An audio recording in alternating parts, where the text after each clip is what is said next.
네, 안녕하세요. 도사 안땅입니다. 자, 오늘은 직무 환경과 건강에 대해서 알아보겠습니다. 이게 아마 산업심리학의 마지막 강의일 것 같습니다. 네, 제가 이제 경영학부터 산업심리학까지 기업진단지도의 두 과목을 지금 완강을 향해서 달려가고 있습니다. 오늘은 11월 13일입니다. 많은 분들이 또 기다려주시고 계시고 좀 많은 기대를 하고 계실 것 같아서 저도 강의를 찍으면서 조금 어떻게 하면은 여러분들이 좀 재밌고 쉽게 기업 진단을 이해하는 데 도움이 될까, 또 공부하는 데 도움이 될까, 또 문제를 푸는데 어떤 방법을 사용하는 게 좀 더 합리적일까라는 고민을 굉장히 많이 하면서 시간을 보내고 있는데요. 그래서 이제 뭐 기존에 올렸던 유튜브 영상이라든지 뭐 이런 것들은 조금 잠깐 좀 더디게 가고 있긴 해요.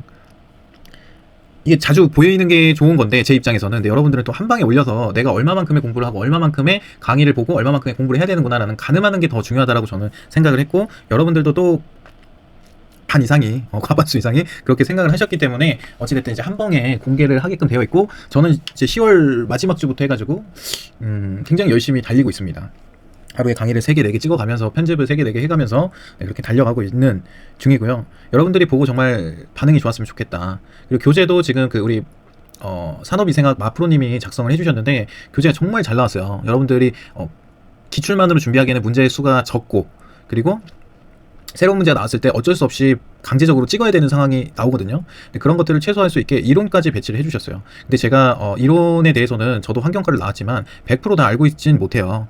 뭐 많이 알아봐야 20-30% 알 것 같아요, 제가 보니까. 그래서 이론에 대한 내용들은 이제 추가적으로 좀 뒤편에 배치를 해서 여러분들이 좀 시간이 있을 때 읽어보실 수 있도록 이런 부분도 굉장히 많게 배치가 됐고, 제가 이 기업진단의 강의 같은 경우에는 기출풀이 강의로 하면서 조금 개념이나 뭐 조금 더 여러분들이 아시면 시험 공부나 이제 문제 푸는 데 있어서 좋은 방향들에 대해서 계속적으로 강의를 하고 있고, 산업위생학도 이제 여러 가지 사정에 의해서 제가 계속 진행을 할 건데, 여러분들이 이제 문제 푸는 방법, 좀 외우기 쉬운 방법 등을 많이 연구해서 그것도 같이 진행을 하도록 하겠습니다.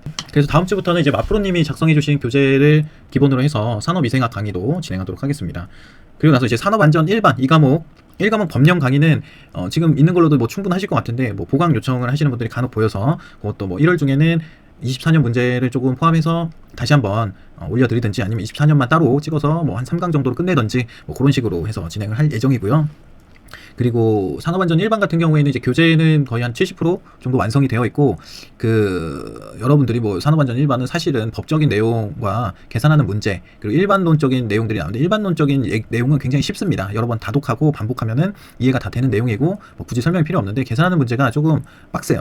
어떠한 공식을 알아야 되고, 그 공식을 모르면 접근을 못하고, 근데 그 공식을 안다고 해도 한번 꼬아서 내면은 또 완전 전혀 다른 답이 나올 수 있기 때문에 그런 것도 이제 잘 보셔야 되거든요. 그래서 계산과 법령 위주의 강의를 좀 기획하고 있습니다. 그건 이제 12월 중에 교재랑 같이 진행이 될 예정이고요. 뭐 그래서 이제 기업진단지도 강의를 쭉 보고 있으면 또 그 스케줄에 맞춰서 산업안전 1반과 법령 강의도 업로드하겠다. 그래서 도사 안단과 그 산업안전 지도사 1차 준비하시는 분들은 어렵지 않게 공부도 좀 편안하게 재밌게 하실 수 있고, 또 무료로 오픈을 해드리다 보니까 언제 어디서나 편하게 들을 수 있는 강의를 만들고 있습니다. 그래서 뭐 굳이 뭐 쓸데없는 데다 돈 쓰지 마시고 교재 정도는 구매하시고, 그리고 그러면 되겠죠. 교재만 구매하시면은 되고, 교재가 없으면 조금 보기 힘드실 수도 있어요. 왜냐면 제가 제 교재의 순서대로 진행을 하고 있기 때문에 어떤 문제를 어디서 가져와야 될지 모르실 수도 있기 때문에 교재는 꼭 필요하다, 필수품이다. 근데 교재 또한 합리적인 가격으로 올려놨으니까 그것도 잘 참고해서 봐주시면 감사하겠습니다. 이런 내용은 또 OT를 작성해서 해야 되는데 이제 마지막 시간이고 하니까 한번 얘기를 드려봤습니다. 스케줄에 대해서. 자, 직무 환경과 건강 시작하겠습니다. 직무 환경이라는 것은 우리가 이제 산업 현장에서 일을 함에 있어서 주변 환경이겠죠. 뭐가 있어요? 소음, 조독, 어둡겠죠. 그리고 시끄럽겠죠. 그런 것들. 그리고 건강은 나의 뭐 귀, 눈, 뭐 호흡기 등등, 스트레스라든지, 스트레스는 앞전에 다 배웠기 때문에 그런 건강에 관한 내용들이 많이 나옵니다. 그래서 요 부분은 사실은 산업위생이 들어가야 되는 게 아닌가 싶지만 심리학에 따로 빼서 넣어놨고요. 산업위생은 딱 7문제씩만 준비가 가능하게끔 해놨습니다. 그래서 가볍게 한번 보시면 좋을 것 같습니다. 자, 챕터 체크 포인트, 자 1번 보겠습니다. 조도거든요. 그래서 조도는 어떤 면이 받는 빛의 세기를 말합니다. 세기, 힘의 세기 할 때 빛의 세기를 나타내는 값으로 단위 면적에 도달하는 관성석으로 계산을 한대요. 단위로는 우리가 익숙한 럭스를 사용하게 됩니다. 조명은 뭐다? 조도 조명도는 뭐다? 럭스다. 어떤 면이 받는 빛의 세기. 그래서 75럭스가 있고 150 럭스가 있고 300 럭스가 있고 750 럭스가 있죠. 그래서 요거는 그 밖의 작업, 요거는 보통 작업, 정밀 작업, 초정밀 작업 이렇게 여러분들이 알고 계실 거예요. 이게 산업안전보건 기준에 관한 규칙 제8조에 있는 내용입니다. 그쵸?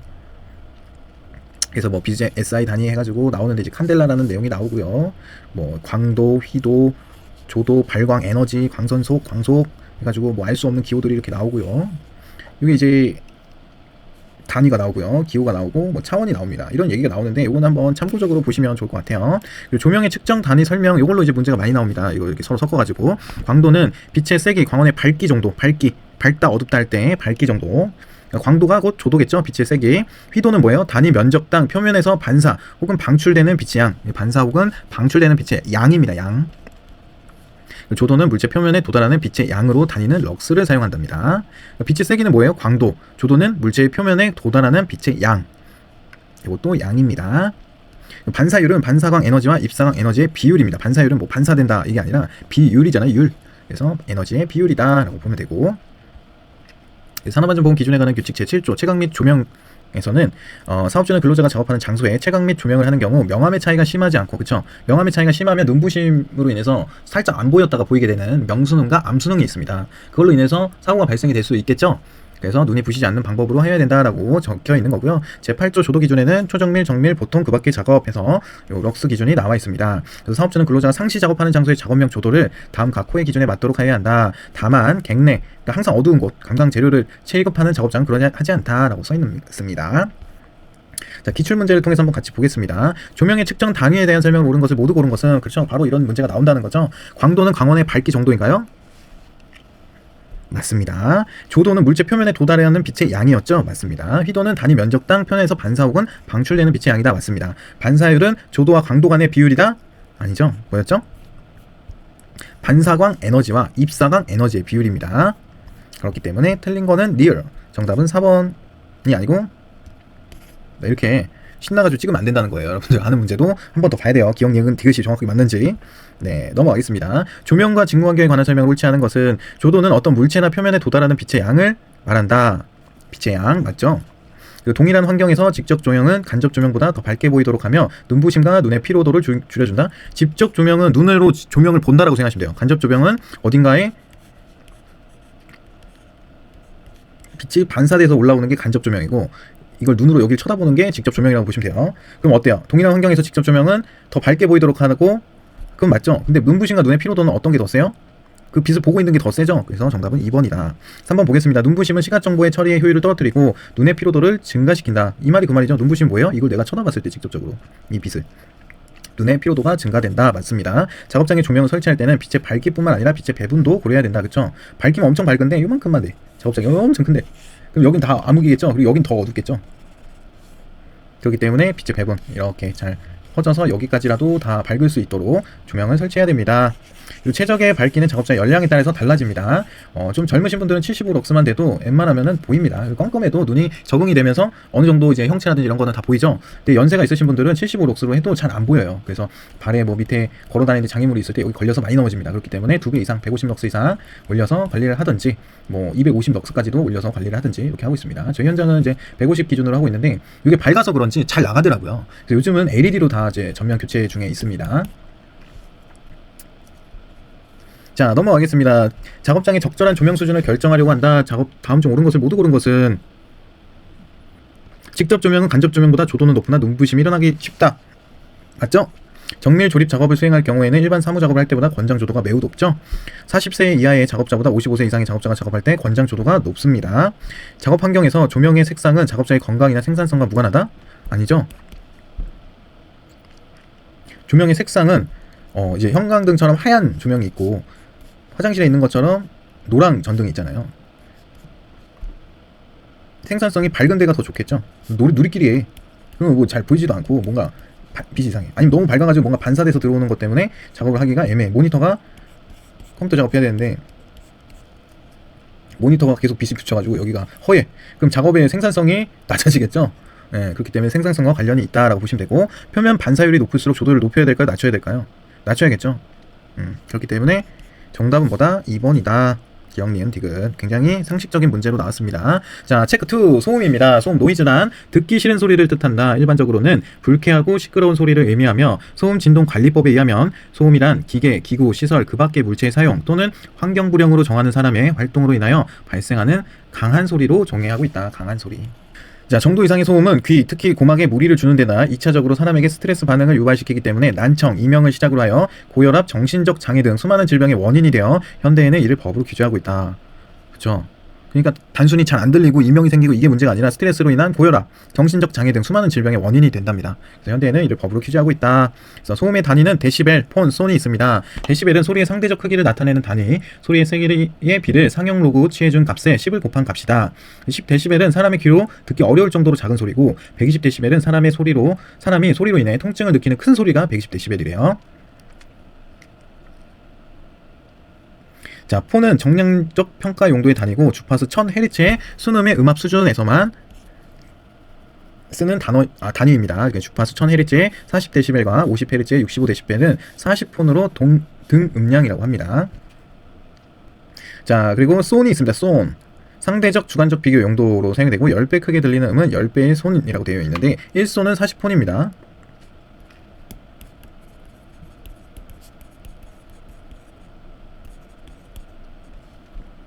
그쵸? 40폰은 뭐예요? 1000Hz 40dB가 동일하죠? 요거에 따라서 같다 이렇게 보시면 돼요.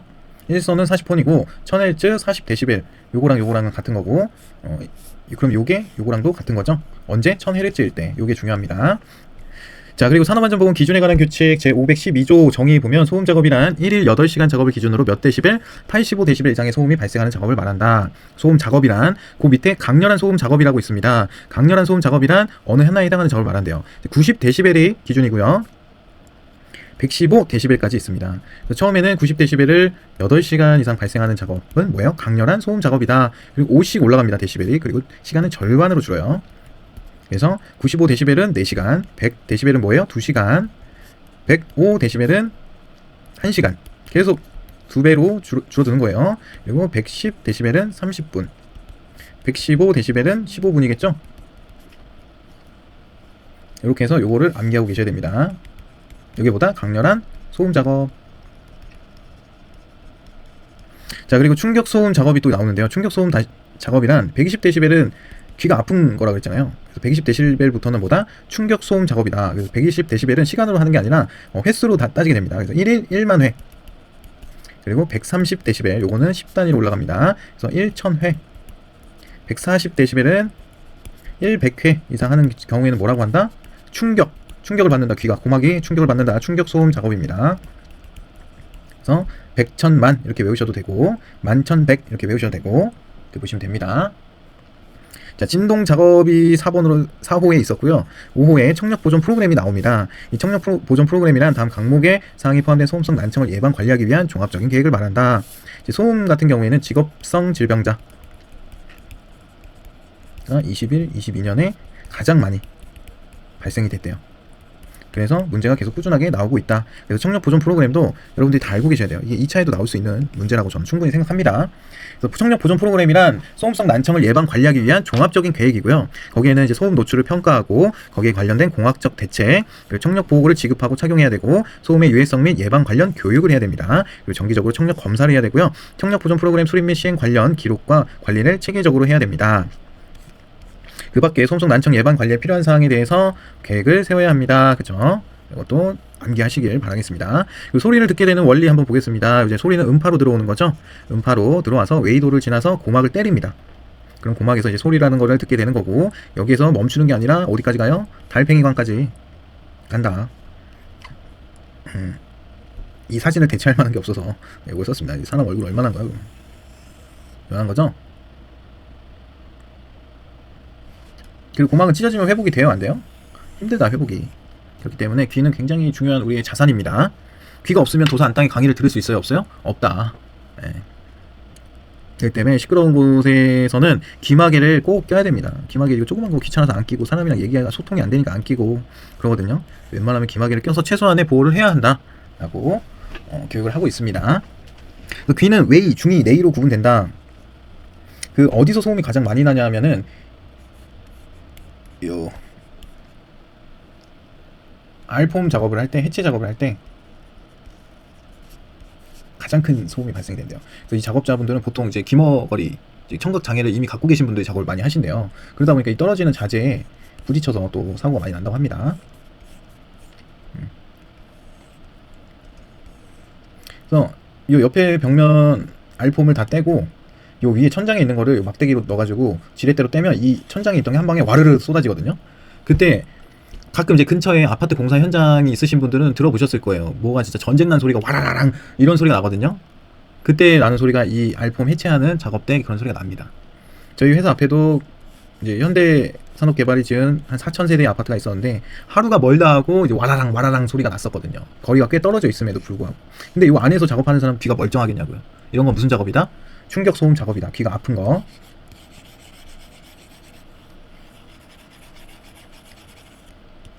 그래서 귀 내 구성 한번 보겠습니다. 웨이가 여기까지가 웨이죠. 고막까지가. 중위는 고막의 진동을 청소골로 이동하여 증폭시키는 기능을 하기 때문에 청소골이 어디였죠? 여기가 중위네요. 그리고 여기가 내입니다. 이렇게 색깔로 되어 있으니까 이걸로 구분하시면 될 것 같아요. 그래서 중위는 고막의 진동을 청소골로 이동하여 증폭하는 기능, 내이는 달팽이관, 천정기관, 방골이관으로 구성되어 있다. 고막은 웨이와 중위 사이에 있는 얇은 막이다. 웨이와 중위. 여기가 웨이고 여기가 중위죠. 여기가 내이고 여기에 고막이 있답니다. 외고중이죠. 외고중. 이 순서를 알고 계시면 좋습니다. 문제에 자주 나와요. 그리고 인간이 들을 수 있는 소리의 높이와 크기에는 한계가 있다. 인간이 들을 수 있는 가청 주파수는 20에서 2만 헤르츠이며 20헤르츠 미만을 초저주파, 2만 헤르츠 이상을 초고주파라고 한다. 그래서 인간이 들을 수 있는 가청 데시벨은 0에서 130 데시벨이다. 인간의 귀는 주파수에 따라 소리의 크기를 다르게 받아들이라고 하는데 이러한 귀의 특성을 나타낸 것을 등청감 곡선이라고 한다. 뭐 이런 게 있답니다. 자, 청력 손실. 청력 손실은 큰 소리에 장기가 노출되어 있으면 코티슈 기관 모세포의 변성 탈락에 의해 청력 손실이 일어난다. 이러한 청력 손실은 소음의 노출 시 수시간 또는 수일 이내에 회복되는 일시적 청력 손실과 일시적으로 소음의 노출이 지속됨에 따라서 계속 그냥 시끄러운 거죠. 그럴 때 회복력이 감소하여 나중에 결국 청력이 완전히 손실되는 영구적 청력 손실로 구분할 수 있다. 그러니까 처음에 귀가 안 들려. 근데 한 몇 시간 지나니까 또는 며칠 있다가 회복이 되는 일시적 청력 손실이 있대요. 아예 없어지는 게 아니라. 그러니까 치료를 잘 받아야겠죠. 아예 괜찮아. 다른 쪽으로 들으면 돼. 그러면 돼요? 안 돼요? 안 된다는 거예요. 자, 청력 손실에 영향을 주는 것은 노출 소음에 따라 증가하고 청력 손실의 가장 큰 주파수 때는 4000Hz다. 그리고 강한 소음에 대해서는 노출 기간에 따라 증가하지만 약한 소음의 경우 청력 손실에 관계가 없는 것이 특징이다. 산업안전 대사전 네이버 지식백과를 첨부했습니다. 자, 문제 같이 보겠습니다. 소음의 특성과 청력 손실에 관한 설명을 옳지 않은 것은 이런 식으로 문제가 나와요. 0dB 청력 수준은 20대 정상 청력을 근거로 산출한 최소 역치 수준이다. 맞습니다.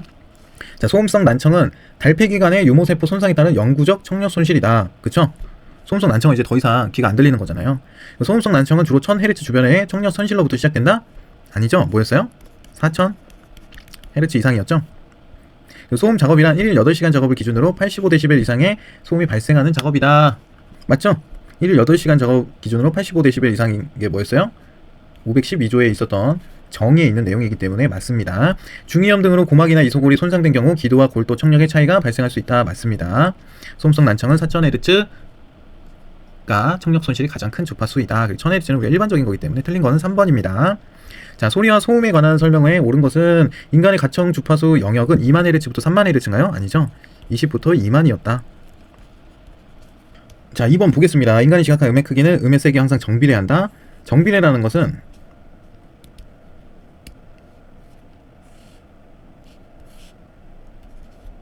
그래프가 어떻게 돼요? 이렇게 직선으로 올라가는 게 정비례한다라고 해요. 음의 세기가 커지면 비례하는 건 맞지만 정비례는 아닙니다. 왜냐면 로그 함수를 따른다고 했잖아요. 그래서 음의 크기가 10배가 커질 때 로그 함수에 의해서 10dB이 올라간다라고 했죠. 그래서 로그 함수의 그래프는 어떤 형태냐면 이런 형태로 비례하는 건데 항상 정비례라고 했기 때문에 이건 틀린 말입니다. 요게 이제 인간이 지각한 음의 크기와 음의 세기와의 함수관계, 로그 함수입니다. 그렇기 때문에 요거 때문에 틀린 거다. 자, 강력한 소음에 노출된 직후에 발생하는 일시적 청력 손실은 휴식을 취하더라도 회복되지 않는다? 아니죠. 일시적은 뭐였어요? 수일이 지나면, 며칠 지나면 이제 돌아온다. 근데 그게 이제 계속 반복되다 보면은 영구적으로 손실이 된다라고 얘기를 했었습니다. 우리나라 소음 노출 기준은 소음 강도의 90dB에 8시간 노출될 때를 허용지 기준선으로 정하고 있다. 맞았죠? 그래서 뭐 5dB씩 올라갈 때마다 절반으로 시간이 줄어든다고 했죠. 그래서 기준은 90dB이 맞아요. 그래서 4번이 정답이다. 소음 노출 지수가 100% 이상이어야 소음으로부터 안전한 작업장이다. 아니죠? 소음 노출 지수가 100% 이상이면 안전하지가 않죠. 그죠? 네, 그래서 틀린 말이었습니다. 자, 다음 넘어가겠습니다. 소음이 문제가 쉬운 듯 어려운 듯 쉬운 듯 어려워요. 그러니까 정확하게 알고 계신 게 좋습니다. 자, 소음에 관한 설명으로 옳은 것을 모두 고른 것은, 자, 소음의 크기는 소음의 주파수와 관련이 없다, 관련이 있다라고 그랬죠. 자, 8시간 근무를 기준으로 작업장 평균 소음의 크기가 60dB 이상이면 청력 손실의 위험이 있다? 아니죠. 8시간 근무 기준으로 몇 데시벨이었어요? 90dB이었다. 기준이. 큰 소음에 반복적으로 노출되면 일시적으로 청지각의 임계값이 변할 수 있다. 맞는 얘기입니다. 그리고 소음원의 작업자 사이에 차단벽을 설치하는 것은 효과적인 소음 통제 방법이다. 맞습니다. 흡음이라고 하죠. 흡음제. 그죠? 그래가지고 이제 제가 만약에 여기 방송이나 이제 강의를 찍는다고 계속 큰 소리로 말을 하고 있다. 그러면은 그런 부스가 있어야겠죠. 부스. 계란판을 붙이든지 옆에다가. 안 그러면 시끄러워서 같이 못 살겠죠? 그게 뭐예요? 흡음제를 사용한 부스.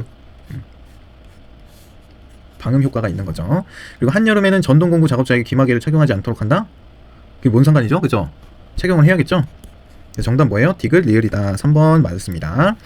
자, 문제 보겠습니다. 소음의 영향에 관한 설명으로 옳지 않은 것은 틀린 거 고르는 거였습니다. 자, 의미 있는 소음이 의미 없는 소음보다 작업 능률 저해 효과가 더 크게 났다. 의미 있는 소음이 의미 없는 소음보다 작업 능률 저해 효과가 더 크게 나타난다. 이게 무슨 말이냐면, 의미 있는 소음은 내가 지각하고 있는 소음입니다. 의미 없는 소음은 내 주의가 떨어지는 소음. 무슨 소리 들렸어? 이런 거. 이런 소리. 기계의 음인데 저음으로 도는 이런 소리는 계속 발생이 돼도 일정한 소음으로 쭉 들리기 때문에 작업 능률을 저해하진 않지만, 의미 있는 소음은 갑자기 쾅! 이렇게 임팩트를 주면서 뭔가가 시끄러운 소리를 의미 있는 소음이라고 해요. 그러면은 막 일하고 있다 갑자기 어디서 꽝! 이렇게 소리가 난다 그러면 의미 있는 소음이죠. 그거는 깜짝 놀랄 거 아니에요. 잘 놀래는 사람들이 있잖아요. 그리고 보통.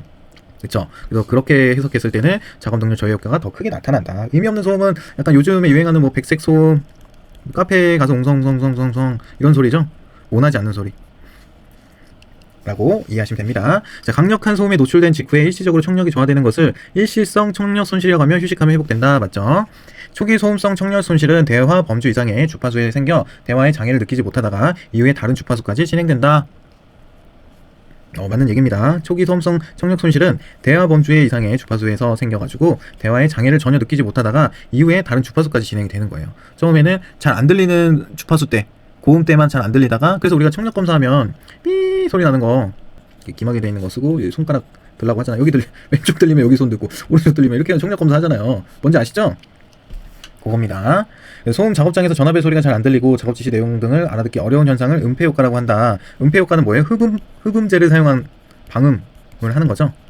소음 작업장에서는 더 시끄러운 소리 때문에 안 들리는 거잖아요.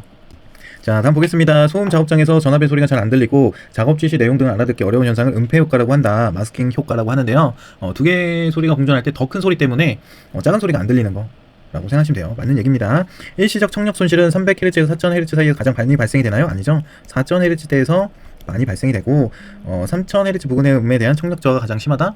아닙니다. 4000Hz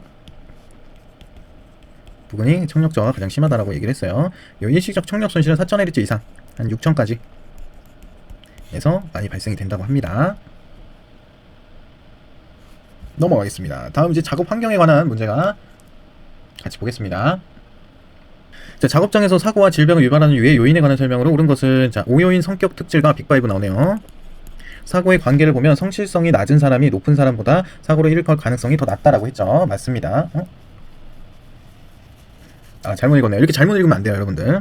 자, 성실성이 낮은 사람이 높은 사람보다 사고를 일으킬 가능성이 더 높죠. 틀린 겁니다. 자, 소리의 수준이 10dB까지 증가하면 소리의 크기는 10배 증가하며 20dB까지 증가하면 20배 증가한다. 맞나요? 100배 증가하는 거겠죠? 10dB이 10배, 10에서 20까지, 20dB까지 증가하는 거는 100배가 증가하는 겁니다.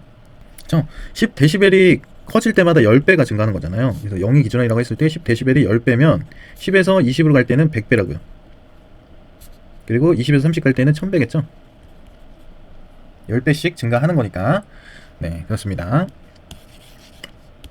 그리고 3번 보겠습니다. 컴퓨터 자판 작업이나 타이핑 작업을 많이 하는 사람들은 수근관 증후군의 위험이 높다. 그쵸? 손목 터널 증후군 여기 써있네요. 터널 신드롬. 그래서 3번이 정답이다. 직장에서 소음에 대한 노출은 청각 손상에 영향을 주지만 심장혈관계, 고혈압이랑 이런 게 다 유발된다고 했죠? 그렇기 때문에 틀렸다. 사회복지기관과 병원은 직장 폭력의 발생할 위험성이 가장 적은 장소이다? 이거 알 수 있나요? 그리고 오히려 예전에 군대 얘기도 나오는데 라떼는 말이죠. 선진병영이었습니다. 선진병영. 그거 이제 생각났습니다. 전화 받을 때 통신보안이라고 안 했고요. 상호 존중과 배려를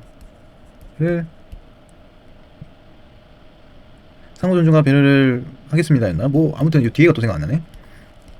하면서 통신보안 여기 뒤에다 이제 통신보안 드는 거야. 통신보안 뭐 이병 도사입니다. 하고 전화를 받았어요. 저 라떼는. 근데 GOP나 GQ 이런 철책을 지키는 근무가 빡센 곳은 부대에 뭐 지원도 많고 침대 막사를 쓰고 괴롭힘이 적다. 왜냐면 서로 만날 일이 거의 없어요. 고참과 후임을 경계 근무 쓰는 거 말고는 거의 볼 일이 없고 막 6개월씩 파견 나가 있고 이러잖아요. 근데 용인에 있는 후방부대야. 용인의 후방부대가 되게 또 유명했었죠. 할 게 없어. 할 일이. 훈련 말고는 할 일이 없어. 그러니까 뭐야 맨날 자기보다 약한 사람들 괴롭히면서 약한 후임들 괴롭힌다. 할 일 없으니까. 그리고 사회복지기관도 어떻게 보면 서비스업이고 병원도 서비스업이잖아요. 서비스업이라고 이렇게 발생되지 않는데 이런 게 근데 통계적으로 학적으로는 또 있나 봅니다. 내용이. 그래서 X다 라고 보면 됩니다. 너무 일반화하지 않나 싶은데 왜냐면 케바케거든요. 케바케. 그죠? 아닌가요? 저도 병원이랑 사회복지기관에서는 일해본 적이 없어가지고 정확한 내부 상황은 모르지만 그렇습니다. 넘어가겠습니다. 작업 환경과 건강에 관한 설명으로 옳은 것을 모두 옳은 것은 옳은 거네요. 자, 안전한 절차 실행 행동을 관리자가 장려하고 보상한다는 종업원의 공유된 지각을 조직 지지 지각이라고 한다. 이것도 문제가 오류였었나 봅니다. 기역, 니은, 니을이 정답인데 여기 보기에 없죠? 정신 빠진 사람들. 그래서 정답은 기역, 니은, 리을이다. 디귿은 왜 틀렸나 볼까요? 눈부심의 불쾌감은 배경의 희도가 클수록 눈부심의 불쾌감은 배경의 희도가 클수록 커지고 광원의 크기가 작을수록 감소하겠죠? 근데 여기에는 클수록 그리고 광원의 크기가 작을수록 감소하게 된다라고 모두 감소되는 걸로 얘기했으니까 그게 틀린 말이었다. 그래서 디귿을 다 제거하면은 기역 니은밖에 안 남네요. VDT 한번 볼까요? 비주얼 디스플레이 터미널은 컴퓨터의 키보드나 마우스를 오래 사용하는 작업자에게 발생하는 반복 긴장성 손상의 대표적인 질환이다. 맞죠? VDT. 레이노 증후군은 손떨림인데 진동이나 추위, 심리적 변화 등으로 인해 나타나는 말초연관 운동의 장애로 손가락이 창백해지고 수직 증후군이랑 비슷한 거죠. 통증을 느끼는 증상을 말한다. 맞습니다. 그래서 기역, 니은, 니을이 맞는 얘기였다. 넘어가겠습니다. 교대 근무의 부정적 효과에 관한 설명으로 옳지 않은 것은 야간 작업은 멜라토닌의 생성 조절을 방해하여 면역 체계를 약화시킨다. 맞습니다. 자, 순환적 야간 근무보다 고정적 야간 근무가 신체 심리적 건강을 더 위협한다. 고정적 야간 근무는 뭐 쭉 야간만 쓰는 거죠. 야간 근무만. 그리고 주간에는 이제 자고. 근데 순환적은 주주 야야 비비. 주간 2번, 야간 2번, 비번 2번. 뭐 이렇게 되는 거 있고 저희 현장 같은 경우는 7당이라고 해가지고 일주일에 7일에 한 번 당직이 들어갑니다. 그래서 뭐 일요일 섰다가 토요일 섰다가 금요일, 목요일, 수요일, 화요일 뭐 이런 식으로 이렇게 돌아가는데 이 순환적 야간 근무가 이 그냥 고정된 것보다 건강을 더 위협한다. 왜냐면 이거는 이 사람의 이제 생활 패턴이 남들과 다른 거지. 이 사람은 이제 야행성이 돼버린 거죠. 그렇기 때문에 주간에는 자는 시간, 야간에는 근무하는 시간 이렇게 아예 전형적인 틀로 바뀐 거지만 이 사람은 주간 썼다, 야간 썼다, 주간 썼다, 야간 썼다 하니까 신체 리듬이 굉장히 꼬인다. 그래서 2번이 틀린 거다. 그렇게 생각하시면 돼요. 자, 교대 작업은 배우자나 자녀와의 여가 생활을 어렵게 하여 사회적 문제를 유발할 수 있죠. 순행적 교대 근무보다 역행적 교대 근무가 더 적응하기 어렵다. 그렇죠? 순행적은 순서대로 가면 되는데 역행적은 역으로 가는 거니까 뭔가 적응하기 어렵겠죠. 맞습니다. 야간 조명은 자연 광선 효과를 대신할 수 없고 낮잠은 밤에 자는 것과 같은 효과를 나타내지 못한다. 아니, 당연한 얘기죠. 낮에 자면 저도 이제 낮에 당직 쓰고 와서 이제 자려고 하면 이사를 해요. 아, 왜 이렇게 이사를 오는 거야? 이사를 가고. 그쵸? 그러면은 그 이사 차량 소리 때문에 제대로 잘 수가 없고 또 이제 남향에 있는 방은 해가 너무 길게 들어와서 잘 수가 없습니다. 저도 오늘 이제 당직이 끝났기 때문에 요걸 빨리 녹음하고 강의 찍고 나서 이제 잘 생각입니다. 근데 저는 그래도 밤에 좀 잠을 자는 편이에요. 저희 현장은. 그래도 못해도 한 2시나 3시경부터 6시까지는 잠을 좀 잘 수 있습니다. 근데 이게 제가 직변을 하고 싶었던 게 뭐였냐면 한 살 한 살 먹어가니까 이 야간 근무가 점점 몸에 타격이 엄청나다는 거를 몸으로 느끼고 있어요. 확실히 안 좋아요, 야간 근무는. 그리고 거기가 이제 시설이고 이제 환경 기초 시설이다 보니까 별로 좋을 건 없겠죠. 뭐 약품도 쓰고 거기가 뭐 환기를 시킨다고 100일을 급배기를 한다고 해도 그게 100% 되지도 않을 거고, 그렇기 때문에 뭐 좋진 않은 것 같아요. 그래서 야간 근무 쓰고 오면 저는 피부가 좀 뒤집어지더라고요. 그래서 이런 거를 조금 이제는 탈피하고 싶어서 직변을 하기 위해서 뭐 자격증도 취득하고 관련된 공부도 하고 이렇게 유튜브로 강의도 찍고 하는 겁니다. 자, 인간의 뇌파에 관한 설명으로 일치하는 것은, 인간의 뇌파는 종류는 델타, 세타, 알파, 베타, 감마 이렇게 5가지가 있습니다. 이게 뭐야? 페이지 단계랑 똑같죠? 0, 1, 2, 3, 4. 근데 여기 보면 오메가파라는 게 있어요. 오메가파는 없는 겁니다. 그렇기 때문에 틀린 거는 이제 5번이고, 자, 델타파는 페이지 0단계 무의식 실신 상태에서 주로 나는 뇌파이다. 세타파는 1단계 피로나 졸림 등의 상태, 약간 멍한 상태. 알파는 편안한 휴식 상태에서 일반적인 상태. 베타타는 적극적으로 활동할 때 가장 이상적인 상태. 감마파는 과도한 집중과 긴장 상태에서 주로 일어난다. 그래서 제가 80 번호 끝 하면서 벌떡 일어났다고 했죠. 과도한 긴장. 이게 자꾸 잊을만 하면 생각나네. 이게 노무사 영어시험 도전 중에 포기한 썰 뭐 그런 거 있었죠. 자, 신체와 환경의 열 교환 종류에 관한 설명으로 일치하는 것은, 자, 이것도 해설 먼저 보겠습니다. 신체와 환경의 열 교환은 주로 작업 대사량, 대류, 증발, 복사, 전도 등에 의해 발생한다. 그래서 여기에도 대류, 증발, 복사, 전도, 작업 대사량 이렇게 있습니다. 대류 보겠습니다. 피부와 공기의 온도 차이로 생긴 기류를 통해서 열을 교환하는 거다. 피부와 공기의 온도 차이로 생긴 기류를 통해서 열을 교환하는 거다. 증발, 땀이 피부에 열로 가열되어 수증기로 변하면서 열 교환이 발생하는 것이다. 땀이 나면은 좀 온도가 내려가죠. 그게보다 증발, 복사, 전자파에 의해 물체들 사이에서 일어나는 열 전달 방법이다. 전도, 신체가 고체나 유체와 직접 접촉할 때 열이 전달되는 방법이다. 뜨거운 냄비를 만졌을 때 그 피부를 통해서 열이 들어오겠죠? 그걸 말하는 게 전도다. 전달된다, 뭐 이런 거죠. 뭐 작업 대사량은 기초 대사량과 달리 운동이나 노동에 의해 소비되는 에너지량이다. 그래서 총 용량에서 기초 대사량을 빼면 작업 대사량이 나옵니다. 그럼 같이 한번 또 내용 보겠습니다. 대류, 반사 있었나요? 없었죠? 이 내용을 알아야 우리가 문제를 풀 수가 있어요. 반사는 없었죠. 괜히 이런 거 있을 법한 내용을 적어놔가지고 헷갈리게 한다고요. 대류, 증발, 복사, 전도, 이거에 대해서만 우리가 정확하게 알고 있으면 된다. 자, 넘어가겠습니다. 네, 이렇게 해가지고 이제 산업심리학도 오늘로써 종강을 하게 됩니다. 이제 계속돼서 올라오는 강의는 마프로님의 산업보건 이야기, 산업위생학입니다.